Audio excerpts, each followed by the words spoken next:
First up on the CV, what we would be looking for from you is your contact details. Right at the very top in the centre of the page, we would be looking for your name, your full postal address, a contact number. If you have a house phone and a mobile, put them both on. If you've just got your mobile, then make sure it's one that you are picking up on all the time. And then an email address, and make sure it's a sensible one. Your personal profile is the first part of the main body of the CV. You want that to capture the employer's attention. It should be clear, concise, no more than 4 or 5 lines long, and it should be specific and relevant to you.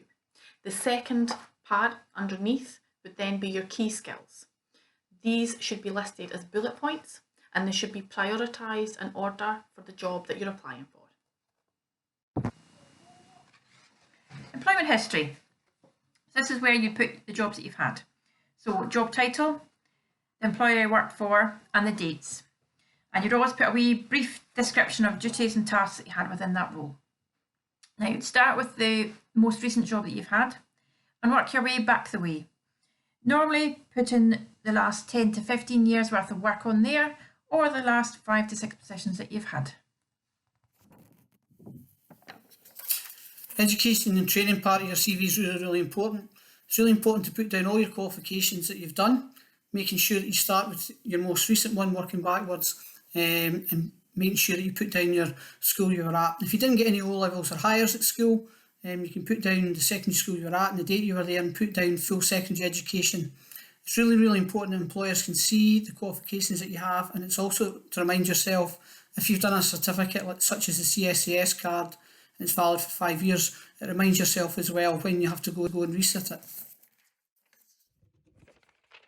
When you're writing up your CV, employers don't want to know just what you were responsible for. We're all responsible for something.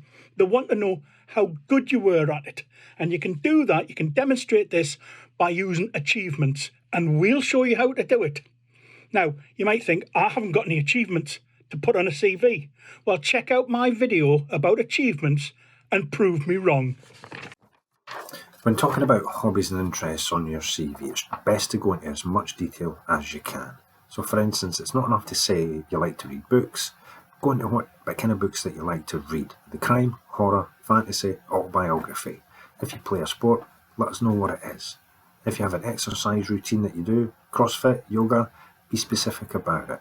It can only help to paint a more personal picture of you at the end of all the professional stuff that's been on your CV, and it might help the employer become a wee bit more familiar with you.